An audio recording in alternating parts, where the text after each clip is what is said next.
Hey, what's going on guys, Pog here and welcome to today's video. Today I will be showing you guys the instrument cluster on this 2020 Mercedes Benz GLC300 4MATIC SUV. Now this GLC has many options, including the technology package, which includes the 12.3-inch digital instrument cluster, the active multi-beam LED lighting system, with the adaptive high beam assist. So without further ado, let's get inside the vehicle and get it started.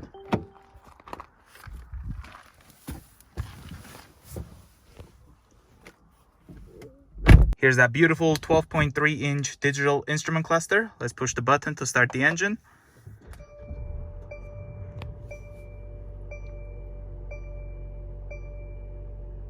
So here's the steering wheel. This car has the AMG interior package, so that's why we have the flat bottom steering wheel. Now in order to control this 12.3-inch screen, we use these controls over here on the left. So this will control that screen right over here, and then using this touchpad over here will control this screen in the middle. Now let's take a look at the options we have on the right. So this is the map. It will also give us a nice close-up navigation when we're navigating.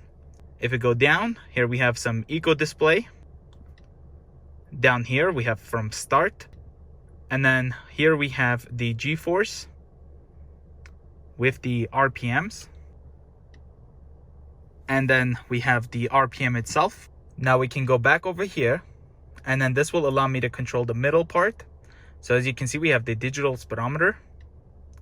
Next over here, we have our total odometer, which is 8,645 kilometers. And then this one is our trip. So right now we're at 0. To reset that, you push this down and then you hit yes, and then it would be resetted. We can scroll down. The next here, we have range. Now we have range over here. We also have range right over there. So it's easy to always know what is the range on this vehicle. You don't really have to go over there. We still get the digital speedometer right there.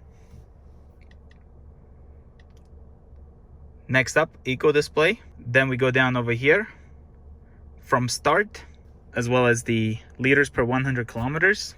The reason it says 99.9 liters is because it's been resetted and we've been just stopped over here. So let's go down. From reset, again, this will show us from the last time we reset the trip. Again, we can push this down and then hit yes to reset. Same thing for these ones.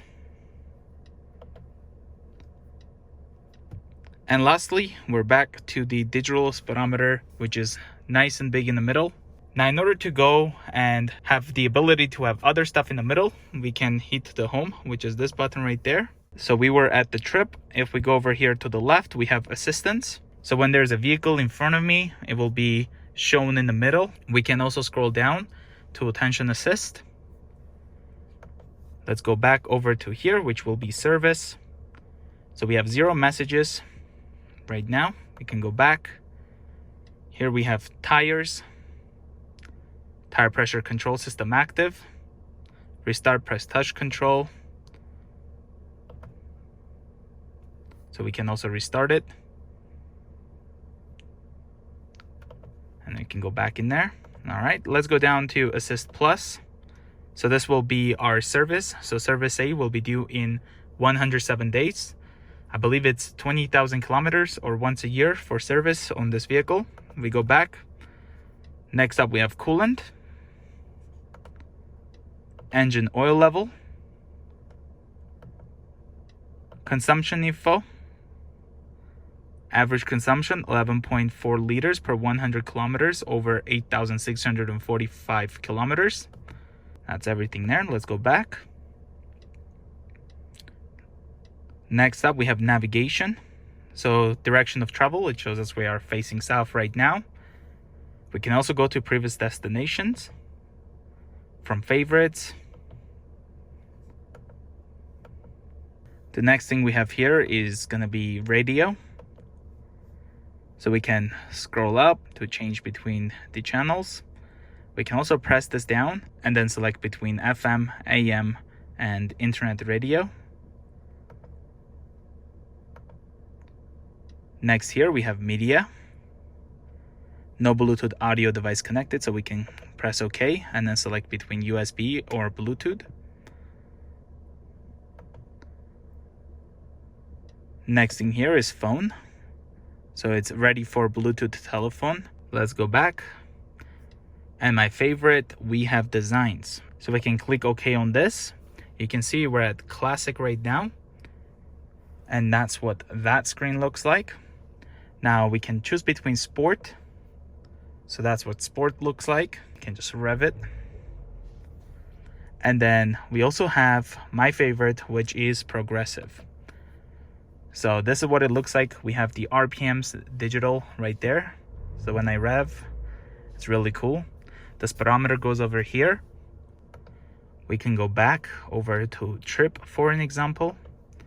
You can see we can have the speedometer in the middle as well as here. So because we have this large speedometer over there, we don't really need that. So what I use this for, usually I have it on assistance, just like this. Now looking with this progressive theme, you can notice that we have 0 and 20. So that's 20 kilometers an hour, that's 0. And then when we get higher, it kind of starts showing the numbers. We also have the digital speedometer right there, the range, the fuel level.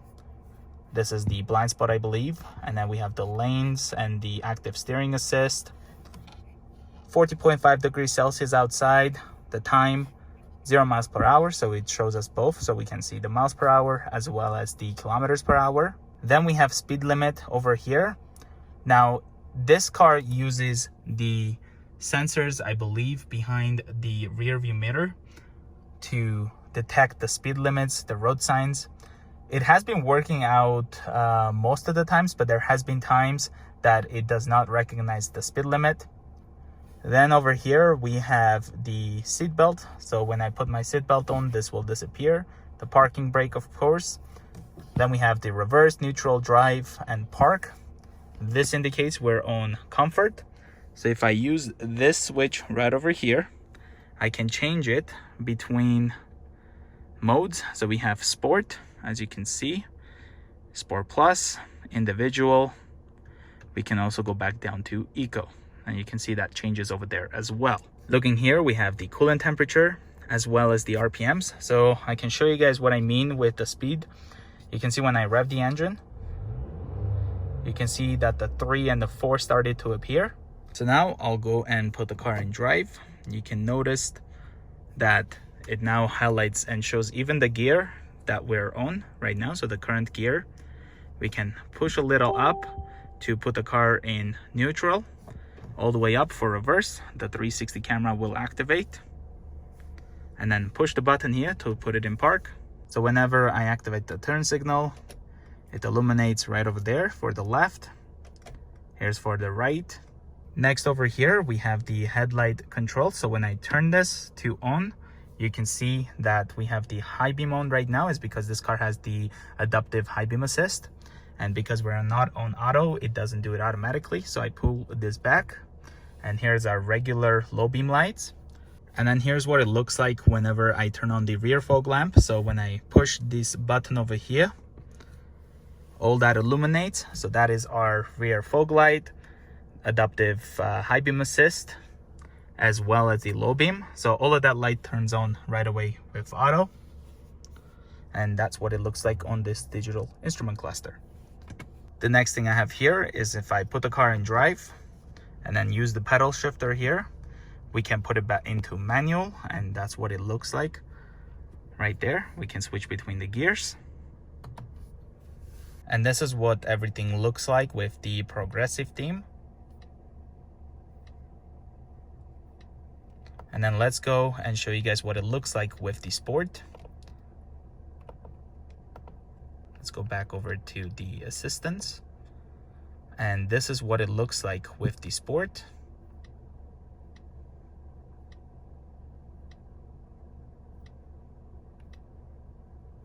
Just like that.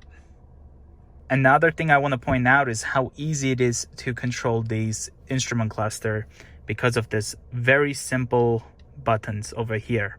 We have the back button as well as this does the rest of it. As you can see, we can always go home and back, and then this does everything. Like, it's an OK button. It does basically everything. So I really like the way we interact with this instrument cluster using this touchpad over here, I should say. So let's turn off the engine and then take a look at the warning lights right there. So that's what it would look like whenever we have the warning lights. Let's turn it off. And that's what it looks like when it's turning off.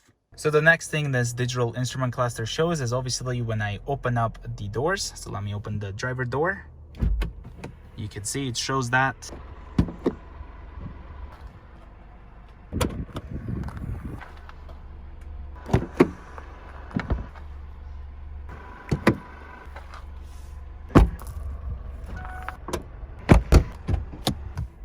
So let's put the seatbelt on. Now I did open up the hood. So if I just put it in drive and start driving, you can notice we also get a warning that the hood is unlatched. The other thing it shows me is when I'm driving on the Distronic and then I activate the turn signal to change lanes, the active lane change assist will show me that it's going to be completing the lane change on its own. So I believe I showed you guys most of the things, if not all of it, with this 12.3-inch digital instrument cluster on this GLC. So thank you guys again for watching today's video. If you are new to the channel, consider subscribing. I will see you guys in the next one. Bye guys.